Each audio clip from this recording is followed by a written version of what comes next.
Hi, it's Kirby. Today is Monday, March 17th. The days just sort of disappear for me. I could say 2025, but I'm thinking, did a year really go by? In any event, today we're going to talk about Jes Staley because I have not had time to catch up with what's happening currently because Staley is being questioned in court in the UK about his relationship to the person I'm going to refer to as JE. And we haven't been getting around to that, but it's just something that needs to be done. And before I get started, I do want to thank everyone, and I know you guys want me to sometimes just start from word go and run, but I've got too much information to do that. So I'd like to take a moment to thank Planet Play, who has been kind enough to consistently give me a nice little super thanks on this platform, which I really appreciate. So because I did a podcast yesterday, I am going to perhaps get to it because I have a lot of things to share with you guys. Now, Jes Staley, if you recall, is the person that referred to one of the, let's say, victims as Snow White. The court documents, by the way, and mainstream media claim that they still do not know what Snow White means. Now, in my Substack, where I write articles on Jes Staley, on Jamie Dimon, on Leslie Wexner, on every single person in these people's lives, and in their previous generation and the previous generation, and I really go back to the Mayflower and beyond. So I have these articles on my Substack. Um, as I said, he is in court currently, and he is claiming that, oh, people just want to slur his name. Well, the fact of the matter is that his boss, Jamie Dimon of JPMorgan Chase, and there's a long history of JPMorgan Chase and this, what I'm going to call a network, and I'll leave it at that word, going back many decades, not just going back to when Jes Staley was hired by, let's say, Jamie Dimon.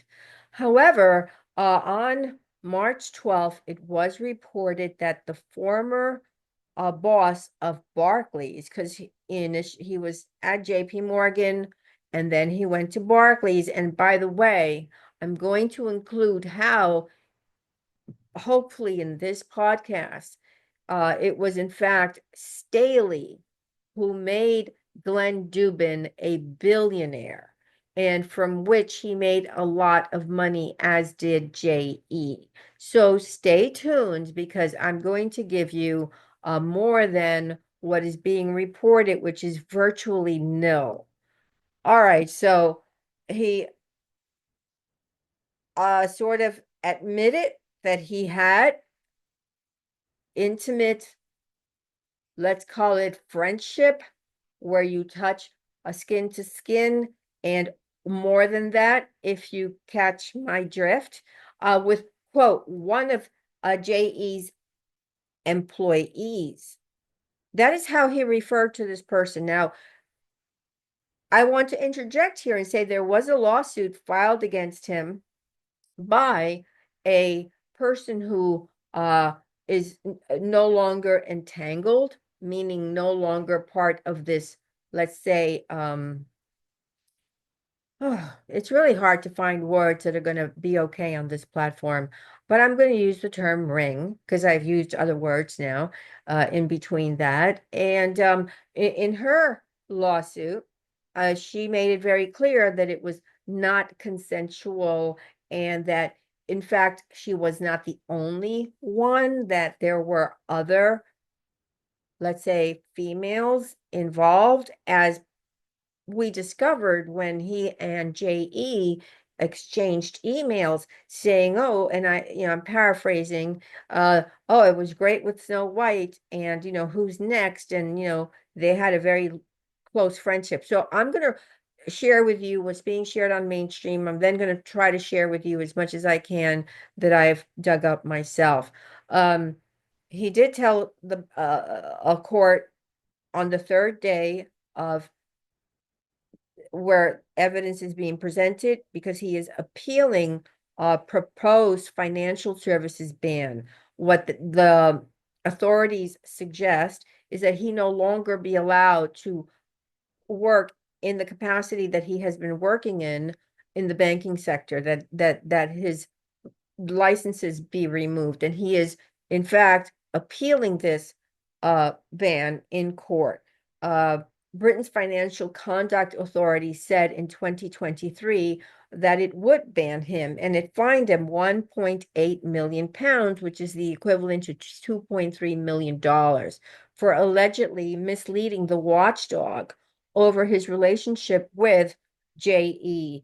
And so he has been giving evidence at London's upper tribunal this week, and we were busy talking about what would happen to Hackman and all of that, so we're catching up. And then he is now 68. However, there's a photograph of him, which I may use as the cover thing. He has aged tremendously. Although, hey, these men who live these lives where they all right, I'm going to refrain from doing that. In any event, he said on Tuesday, meaning last week, a week ago tomorrow, that he had, quote, no idea about, and they call him a financier, JE, his, quote, monstrous activities. When he was asked by the FCA's attorney about evidence Staley had given in a lawsuit against him by another employer, meaning JPMorgan, which dropped the word Chase, but we know they've merged and now they're known as JPMorgan. And of course JPMorgan sued him because they wanted to get off the hook. However, and JPMorgan, by the way, settled for a lot of money with the survivors of the JE situation. So JPMorgan, where Staley was previously head of the private bank and had JE as a client, was again sued by another entity, in this case, the United States Virgin Islands, for allegedly ignoring JE's, let's call it a transportation situation with the bank, in turn suing Staley before the case was settled. That case, too, by the way, has been settled. In litigation that happened in the United States, Staley was asked about having had inappropriate, let's say, inappropriate skin to skin with a woman at JE's brother's apartment. Now, when they say apartment, I don't think they understand that this building is owned by, quote, JE's brother, Mark, the whole building. And there are like 20 to 30 apartments that are exclusively maintained or were for the use of JE's friends and for the, let's say, females and other people like Ehud Barak to stay at. And so that they don't, but it's an entire apartment building. But they talk about, okay, it's Mr. JE's brother's apartment in New York. And then nobody ever really corrects these people when, it's not like an apartment, it's a building, and it's like many apartments. It's like, and at this point, I almost want to say, based on, look, I live in New York. I know the building. I know that when Ehud Barak, for example, would visit New York and visit his friend, I know that he would go sit in the lobby. The lobby it used to be a rental building. It was purchased by our friend Leslie Wexner. Leslie Wexner purchased more than one property for our friend J.E. And again, mainstream does not get this right. And then this property where Jes is alleged to have had this situation with one of the women, the female, I'm not going to say woman because, and I believe it's a not of age situation. That building came from Wexner, and eventually it was transferred to J.E.'s brother, Mark, who claims he is in the quote real estate business. Okay, sure, Mark, you want to say that? No problem. So anyway, his response to this, that the encounter was consensual and that she was part of his staff. Well, hello, they're all part of his staff, right? They're all part of his staff. If you run a transportation situation, everybody that's in that, let's say, pipeline is your staff.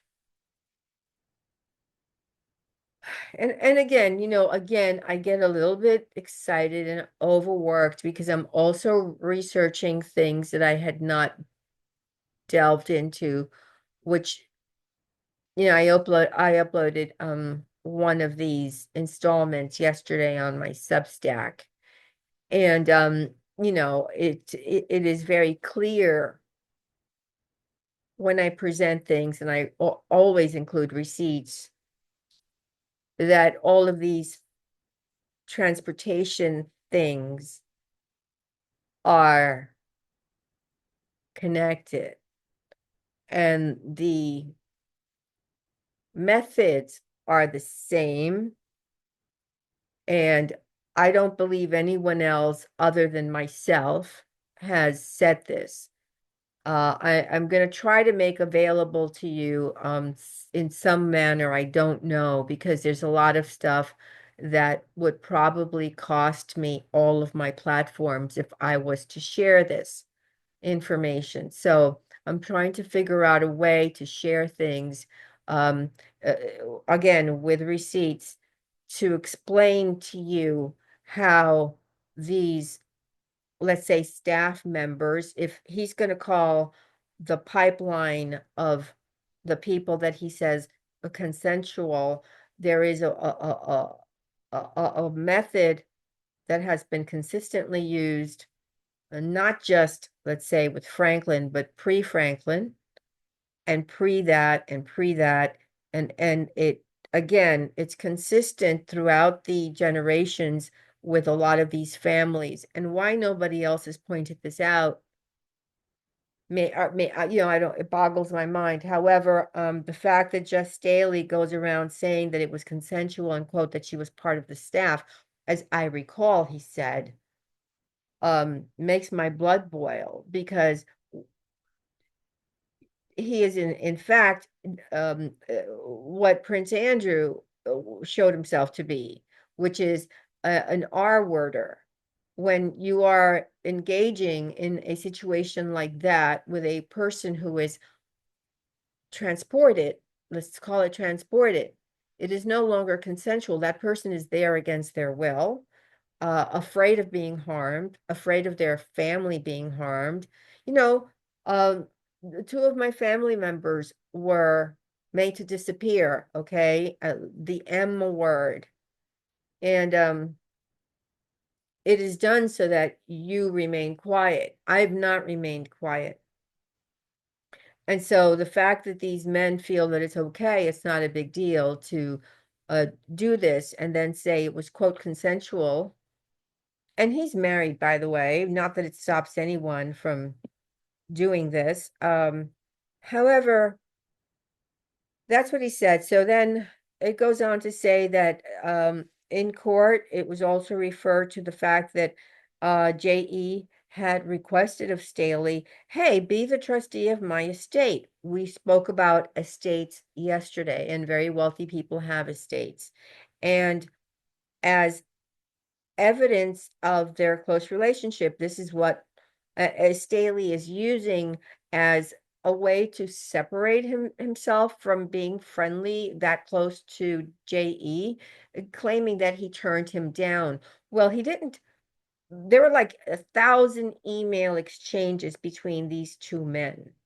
Staley, by the way, I've got all of the visits made to the Florida court, to the Florida jail during the time, and I think it's like 7,500 pages of visits made during the 12 very short amount of time that JE was in, let's say, behind bars, but not really, because he was able to leave.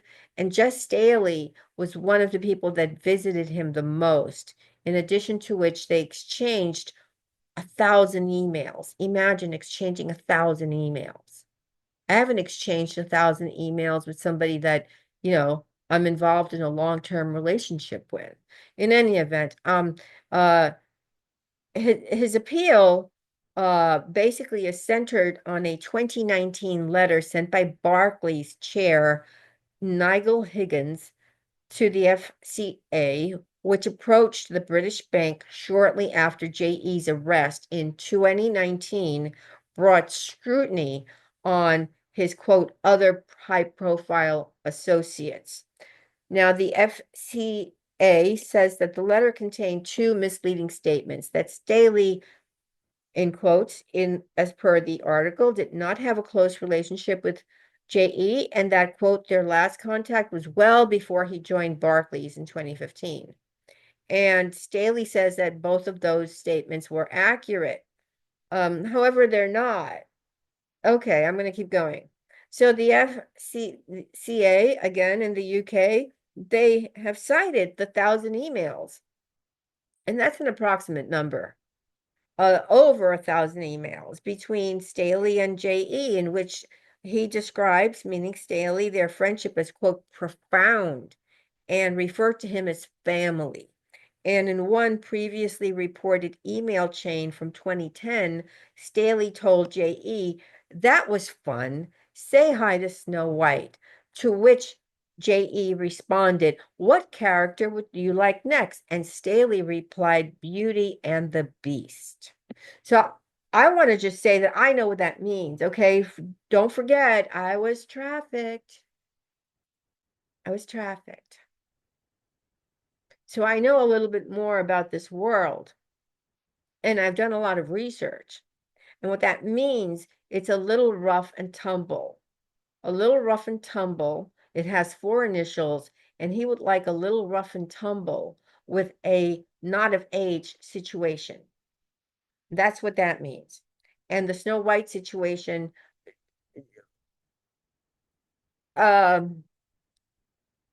it's not the white, it refers to a not of age person. So the summary of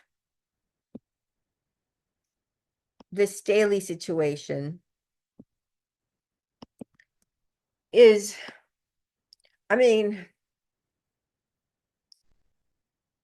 there's a lot of stuff here, so I'm just trying to see how I can. It claims that JE began arguing on behalf of Staley in financial circles during the summer of 2012. That would be almost like a year and a half after he was released from the jail. And this is during the time that Barclays was searching for a new CEO. And the Times, a newspaper, alleged that the Daily Mail had received copies of threatening letters from JE that were originally sent to Parliament. That's right, he sent these letters to Parliament. You see, JE, remember, he was very close with Prince Andrew. And I believe I told you that during the time that he worked at, and I'm not going to name it, but at the financial institution after he left Dalton, I'm not going to name it here, but when he was a banker, let's say, when he worked in the banking industry, he did say during the 1980s that Queen Elizabeth herself was a client. This was long before, a whole decade before any news of him cavorting around. No, 2 decades, close to 2 decades before any news of him and Gillen cavorting around after Andrew's divorce. And that's when that happened. So JE has been connected to high-powered individuals that would have given him the gumption to send letters to Parliament in the UK. And then in February 2020, the FCA announced an investigation into whether Staley was, quote, fit and proper to lead Barclays due to concerns over his previous disclosure of his relationship with JE. And of course, they go on to state that Staley told Bloomberg TV that the investigation was actually focused on transparency and whether or not he was transparent and open with the bank and with the board with regard to his, quote, relationship with JE. And Staley did tell colleagues that he expected to leave Barclays by the end of 2021. And he did on November the 1st, 2021, he announced his departure. And as a result, and it was really, that's when everybody, remember, the flood of heavy steps, stepping down. Every day we heard somebody else. Wexner stepped down. Everybody stepped down. Everybody. Glenn Dubin stepped down. Everybody stepped down. Everybody was stepping down everywhere. Even Prince Andrew was relieved of his duties. Remember? This is the scandal that rocked the world. All the CEOs were stepping down, and or there's a whole thing that I have also on my Substack about the banker suicides. All right, I'm going to leave that there. And he stepped down as a result of his, quote, relationship with JE on November 1st, 2021. He announced his departure and he, in fact, stepped down. Now, during the course of 4 years, it is said that they exchanged. Now, the number changes. Now it goes up 1,200 emails. It could be 2,000. I mean, are we really getting everything from, I don't know. I don't know anymore. Now, what Barclays did was they froze 22 million pounds worth of bonuses for Staley, pending investigations into his links to JE by this very agency he's sort of fighting in court. And then in January 2023, it was reported that he was named in a lawsuit against JPMorgan, which alleged that JPMorgan had in fact enabled the behavior of the person that we're discussing. And in this lawsuit, it alleged that Staley knew that JE was in fact transportation and that he personally witnessed this. And he witnessed JE actually, let's say, doing the deed. I slowed down my words.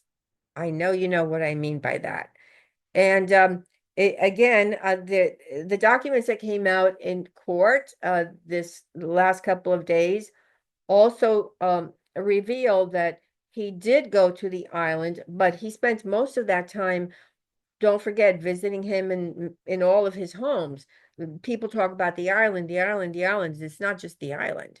But he did actually take his own yacht to the island where he went and he visited him on his own yacht. So people, if you don't see somebody on a partial flight log, and all we have are partial because there are 4 pilots and we only have flight logs for 2, and then we only have flight logs for a limited amount of time. So we do not have flight logs for the entire period.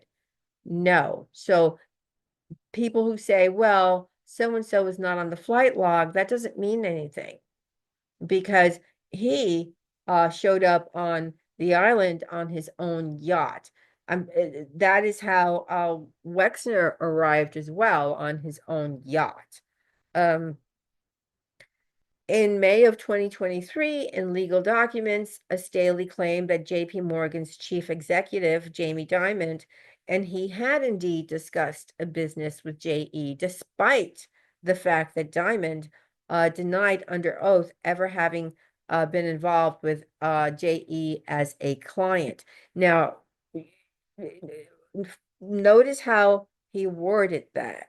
He worded it as a client. No, because he was the client of the actual bank and not his well, let me tell you something about Jamie Dimon. I know a lot about Jamie Dimon because I dated somebody who was very, very close to his, well, I'm not going to say anything else, but I know a lot about Jamie Dimon. And he's a smart guy, number one, but he came up the ranks with very high-powered men who are part of this very small elite circle of people um, that are part of this whole thing. And he has been rewarded handsomely. He has no problem, let's say, maneuvering through the world, regardless of what he says or who he stomps on. He is very ambitious. He, even when we had the crash, uh, Diamond walked away with a considerable amount of money, not just for himself, but for the people at the top. And we were, that's when the economy tanked in 2008. I remember it well because that's approximately when I believe I was dating somebody very close to Jamie. And I was listening to all this inner stuff, and I was thinking, really, is this what's happening? And the whole world was crumbling and people were losing their homes. But Jamie Dimon is very crafty with the use of his words. So he doesn't necessarily do the day-to-day banking things like, let's say, Jes Staley would do, so that he has ways of phrasing something in order to extract himself from the situation. That said, he did throw Jes Staley under the bus because he's not going to implicate himself. I'm sure that there was a lot of stuff that he was a quote involved with. I'm going to use that word specifically. And but wasn't it Diamond who settled all of the other cases? Yeah, it was. Now,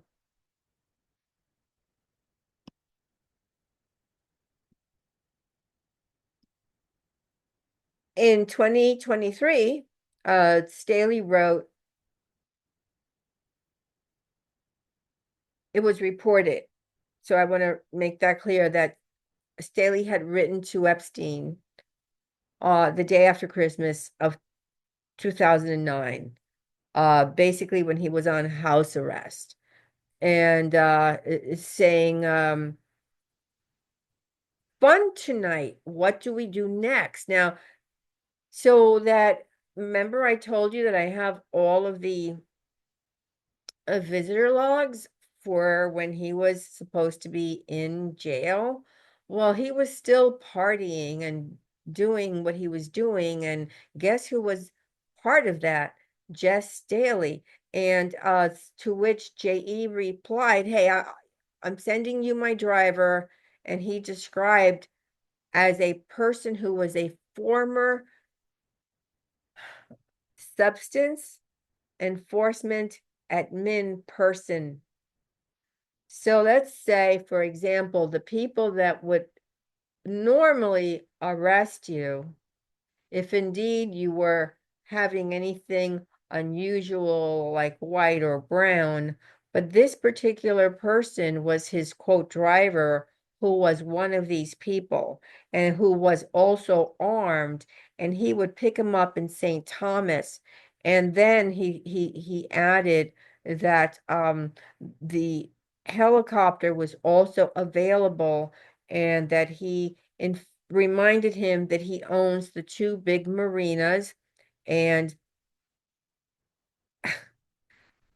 And then he told him, hey, you can use my jet ski, my gym, so on and so forth. And then later that month, Staley wrote to JE, arrived at your harbor.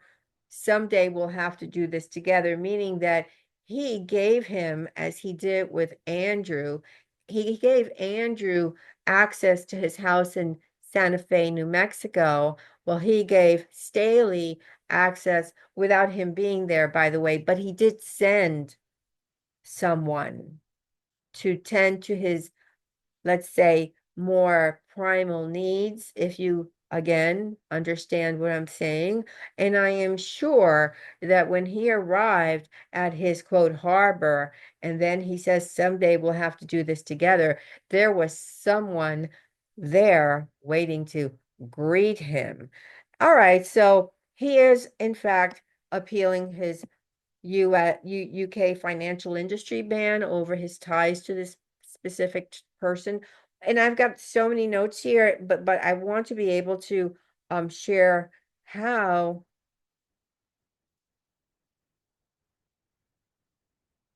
Okay. So remember I told you that Glenn Dubin was a cab driver and that Glenn Dubin's father worked for my abuser's father? And that it's not like he was a billionaire, like I hear other people say. So, Glenn Dubin owned Highbridge Capital. It was created in 1992, which is the same year, and this is on my Substack, that JE connects with Glenn. And I name other names that you guys are going to have to go to my Substack because they're too hot to mention on this platform, and they also connect to Wex. And again, nobody else has picked up on this stuff. Literally, not one other person, not one. None of these so-called, and not to, you know what, everybody does what they can do, and I appreciate that a lot of people are digging into this, but, and a lot of people, claim, oh, I'm a so-and-so expert.